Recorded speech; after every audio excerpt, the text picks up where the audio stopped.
Welcome to Real Estate 360 with real estate expert Kenn Renner. Hi, this is Kenn Renner with Real Estate 360, and I'm pleased to be here with a very special guest, Ray Walter from Capstone Capital. And we're going to be talking about some private money. And so he has a fund that we've been looking at and investing in. Many of our clients are investing in his fund. It allows them to get a better return than just letting the money sit in the bank, and it's based on asset-based financing. Before we get into that, I'd like to go over the stats as we do every podcast. And number one, we're in June. The last stats from June 2023. The median price for Austin is $483,000, so it's down 9%. But keep in mind that's 9% from the peak of June of last year, which was the peak. So the values dropped from June to December, about 15, almost 20%. That was a pretty precipitous drop, but now they've come back 10%. So we're only down 9% from the previous year. And so that's pretty impressive that we've seen, even from the beginning of the year, we've had 10% increase in values in median price here in Austin. And so a lot of people are still looking at old news, and they're asking me, how far is it going to go down? I go, I'm sorry, guys, it turned. And those that bought from me in December and January, they did really, really well.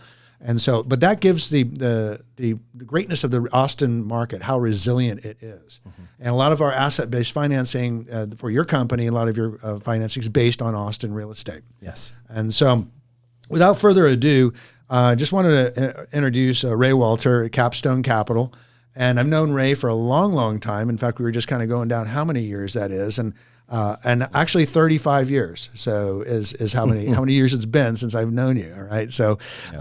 But there's a good reason for that is because I married his sister, Michelle. She was 19 when I met. And I think, Ray, you were about 12 when you met? I think so. That's right. Yeah. All right. So, and I was 24. So that's how long it's been. And we're celebrating our 30th anniversary this September here. So glad to be here. But I've obviously followed you from the very beginning. You've always been a tenacious, hardworking, never say no kind of guy.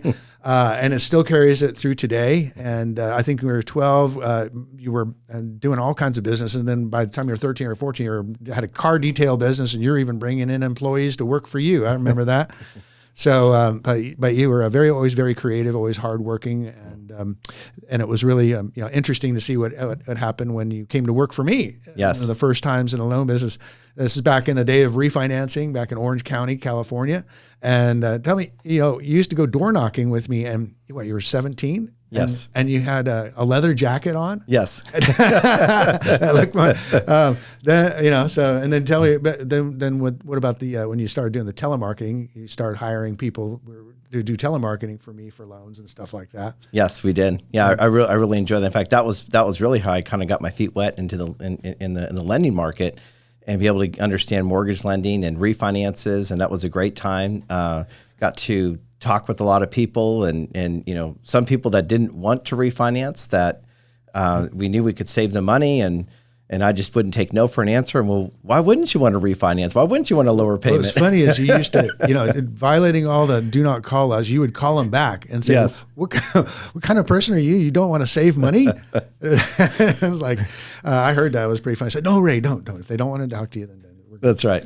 But yeah, so you moved to Texas, in like 94, 95? It's been almost 30 years. Right? Yeah, so I actually moved out to Texas with you the first time and just worked for the summer when you were getting established in Texas. Then I went back to Orange County, California, but I officially moved in 1998. Okay, yeah. Yes. I remember you had a Camaro or something that had no air conditioning. I did. I had to roll the windows down to keep it from overheating. You can do that in California, but not in Texas. I found that out real quick. Yeah, now I was here doing mortgages at the time too, and I was in a wool suit, because in California we wore suits, right? Yes. And I would go into on-site agent and the builder's model, and they go, "You aren't from here, are you?" It's like the middle of summertime wearing a wool suit, dying out there. But let's get into how we kind of evolved into what you do, which is private money lending, asset based. You had all the different titles. Go ahead and tell us what it is that you do. Yeah. So what probably the most general term would be hard money lending. It's also known as private lending. It's also known as bridge loan or note investing. From an investor side, it might be known as trusted investing. And when I started in the lending business, thanks to you, and you helped me with that, I eventually got working for a company called Countrywide Home Loans, if you all remember them. Famous Countrywide. The famous Countrywide. Infamous Countrywide, yeah. And I was with them for 3 years. That was actually a great experience. I learned a lot. This is many years before they ran into trouble with the whole '08 crisis. But it was actually a great company to work for. And eventually I went into retail lending, which is exactly what you did in both Southern California and in Texas, and opened up my mortgage company. And it was somewhere between 2004, 2005, I started seeing this need out there for private lending, for hard money lending. And I was pretty busy doing conventional loans. You were doing real estate at the time, and we were sometimes working together in that capacity. But I kept coming across this need for hard money loans. And so I looked at everything I could, try to understand, what are these loans? How do they work? And we just started actually, we did a small loan. It was a second lien. I don't recommend that, but we did a second lien, and it worked out great. We got a great return, and we just started slowly shifting our operation from conventional lending, even FHA loans, over to private lending. I was so fascinated with the creativity, the common sense. How many times have you, Ken, been in a situation as a realtor where somebody, gets financing, they go through this 30-day process with the bank, only to find out 3 days before closing, something happens and they can't close on that loan, right? Yep. And that made that's really where hard money lenders come in, where they can fund transactions in as little as a couple days to a couple weeks. However, it's usually investment properties, not owner-occupied properties. Yeah, it was fascinating, a lot of the things that you were able to do because you didn't have to fit into the underwriting guideline box of Fannie Mae, Freddie Mac. That's right. And there's been many a times when I'm getting difficult with my loans, and because my tax returns are 2 inches thick and some underwriters just don't understand me. And I would call you up and say, how quickly can you get me a loan? Because I'm done with this financing with this mortgage company. And you could turn around in a week or even less. We could. And then there was the one in Terra Vista, the ranch. So you do commercial, land, all these things. And the ranch near Terra Vista, you tell me that story. Yeah, so we work a lot with commercial developers, and there's a great need with commercial developers for private funding or hard money investing, or I should say hard money lending. And a lot of times, once again, they'll run into a bank, and at the last minute, they'll pull in a condition that the developer just can't meet within the time frame, and they're coming to a hard money lender like us. Now, keep in mind, these are short-term loans, anywhere from 6 to 12 months on the average. If you've ever seen those fix and flip shows and things like that, those are a good example of typical properties that would go to a hard money lender. Yeah. It's short term. It is a higher payment, higher interest rate, but it's also a little bit more equity for the investor too. So when the borrower's getting a loan for a higher interest rate in less than a week, they're going to offer a little bit more equity, which is great for our investors. But they're not going to have the red tape. We're not going to ask for a bunch of tax returns. We're really looking at the asset. We're looking at the property. We're not as concerned about whether or not they qualify. We want to make sure that they're going to make money on it. It's going to be a profitable loan. And if it's going to be a profitable transaction, and we find out they know what they're doing, that's going to be a good transaction for us. Mm-hmm. And that's where we can pull out most stops and close quickly. And what's your usual loan to value on these things? Usual loan to value is about anywhere from 65 to 70% of the final value. When I say final value, it's also known as ARV, or after repaired value. So that's the value when it's complete, when it's finished. Mm-hmm. Well, I mean, you started in 04, 05. You obviously made it through the Great Recession, Depression, and we did, and came out. We all learned a lot through that. We did. But here you are now. You were doing fractionalized mortgages, which means somebody like me at $100,000 to loan, I could become the first lien holder on a property that was worth $200,000. That's right. You would loan them the money, or you'd have maybe three investors at $100,000, so for like $300,000 and $600,000 property that this builder needed to fund right away. That's right. Right. And so the return that you're getting from that is usually somewhere between 8 and 10%. Anywhere from 8 to 10%, and that is a net return. Mm-hmm. So, and you're also you're charging the builder, their higher interest rate for the margin for you to do your business. That's right? correct. And they're willing to pay it because just like me, you had this great deal and it's going to fall apart in a week, and you can do it without tax returns, without any ado and really make a decision, underwriting in-house decision, and be done with it. That's right. So tell me how a typical investor, where does their money go when they say, okay, I've got $250 to invest with Ray Welter's Capstone Capital? Right. So what we do today is we have a mortgage fund, and there's a certain qualification you go through to get into that. But we have a mortgage fund, and that mortgage fund invests in real estate notes that are diversified all throughout Texas.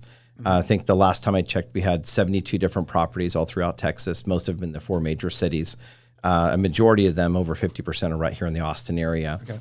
And for a typical investor that would come into the fund, if they qualify for that, and we can maybe talk about that in the next podcast, right. They would immediately get that $250,000 spread out over their 72 properties. Okay, so it's got diversification. It's got great diversification. That's right. And we do have 2 different funds. One that pays an annual return of 8%. And we do have a new equity fund that pays up to 10%. That's a targeted return. The first fund pays monthly returns. Oh, nice.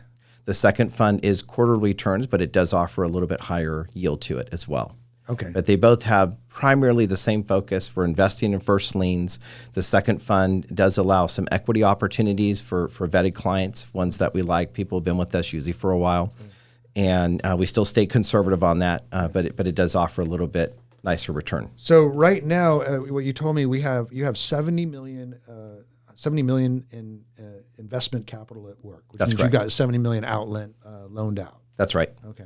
And what's the usual commitment if someone says, I'd love to get that 10% return, I'll put my $250,000 up. How long is it tied up for? So we do require a 1-year commitment, and then after that 1-year commitment, we ask for, typically we prefer a 60-day withdrawal. So let us know if you want to withdraw those funds and give us up to 60 days. We typically are able to fill that within 30 days. So it's or not less. like some of these apartment syndications that we were talking about in the past, where they're locked in for 5 years. That's right. And your general partners involved, and you really don't have it's limited partnership kind of thing. That's right. So in your case, you're actually allowing people to come in and out of the fund. That's correct. And that's really good, because maybe they after that first year, they've got a deal that their home's under construction, apartment building or whatever, they want to buy it, but they've got that money tied up with you. You give them a 60-day notice typically, and they'll be able to get that back out and That's right. Put it to work. In fact, we call that a redemption of their investment. And in most cases, when we have an investor asking for a redemption,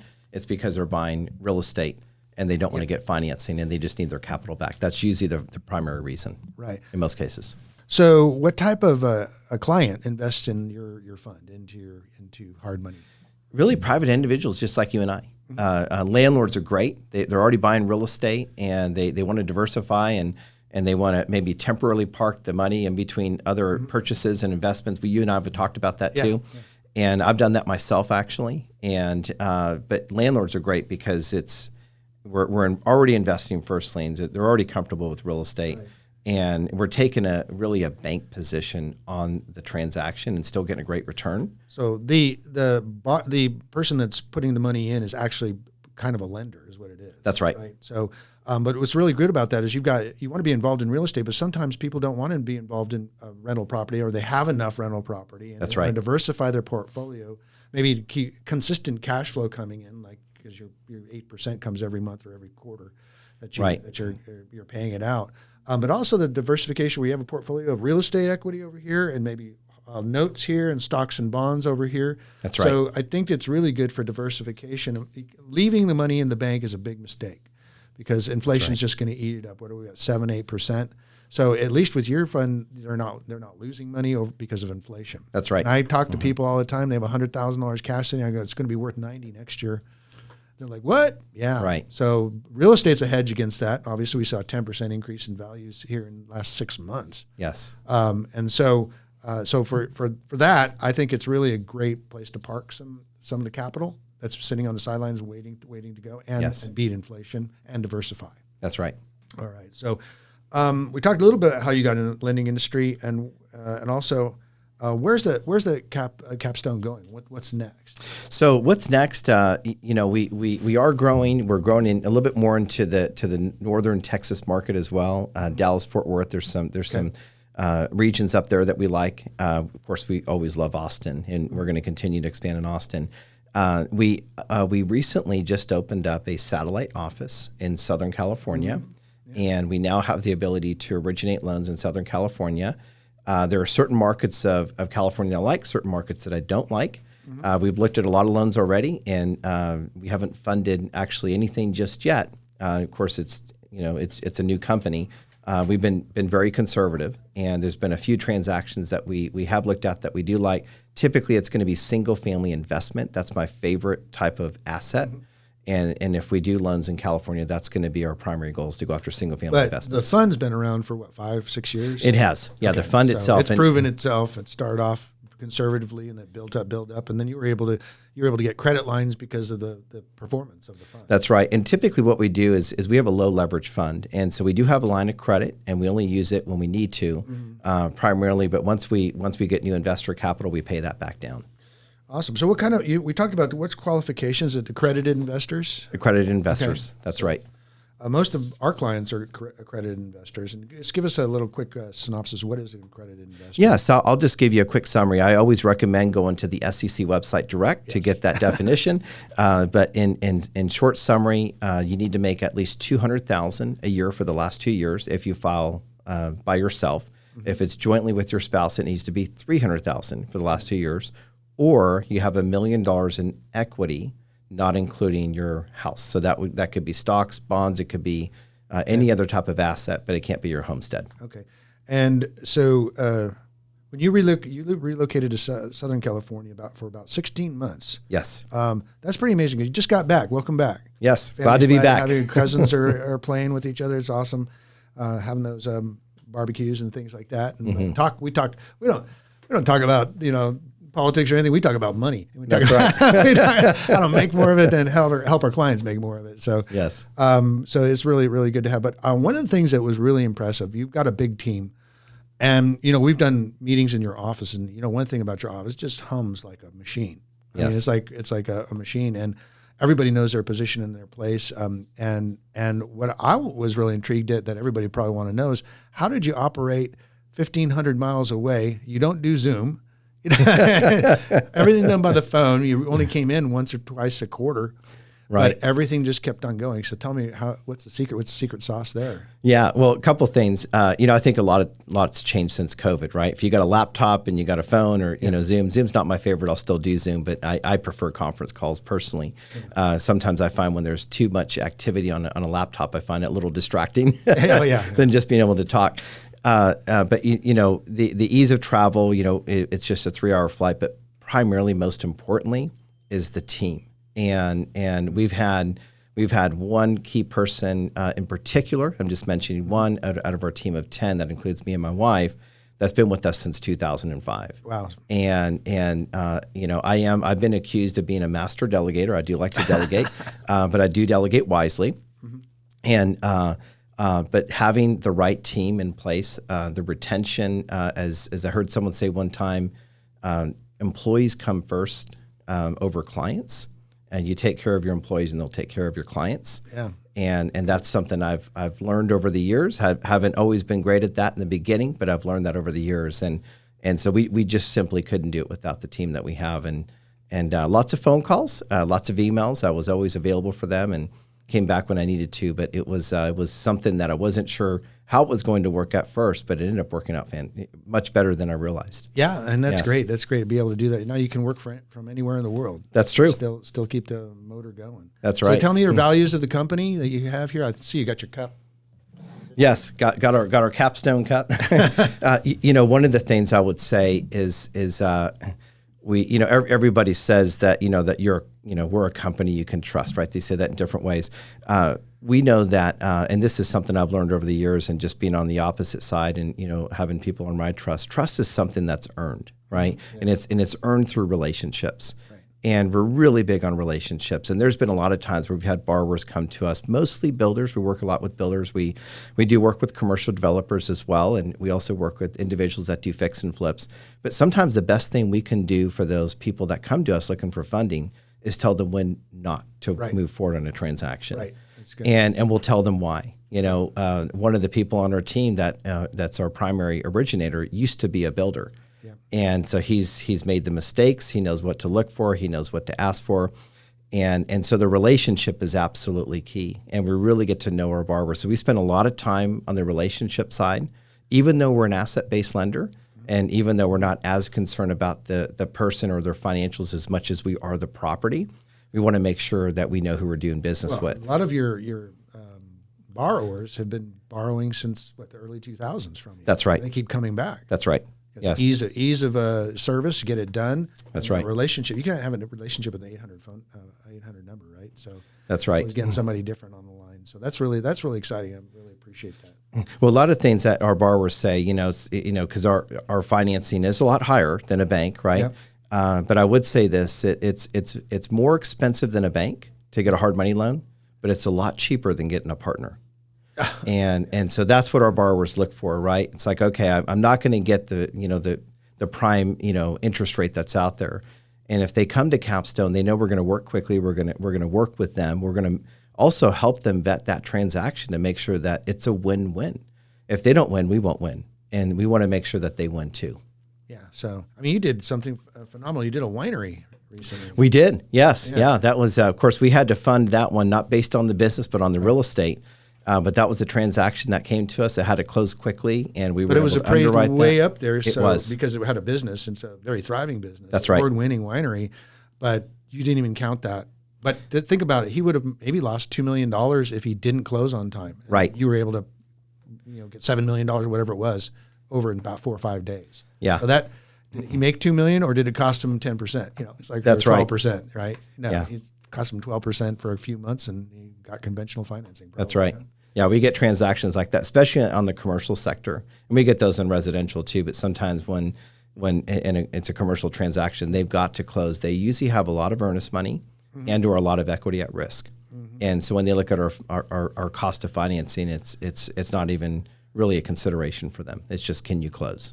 Well, I'd love to introduce you to some of my clients, and we're investing in the fund. So, we appreciate you coming down here and doing this podcast, and Sandy giving up his throne here so that I could interview my brother-in-law here. Thank you. We're excited. We're going to have part 2 coming up here, which you're going to have your operations manager in here to be able to tell us how the nuts and bolts of all this We'd works. love to talk to you about that. Okay, Tell you all about the mortgage fund. In a couple of weeks, we'll be back. Okay, we'll be back. Thanks, Ray. Thank you. Ray Thank Walter, you for your time. Capstone Capital.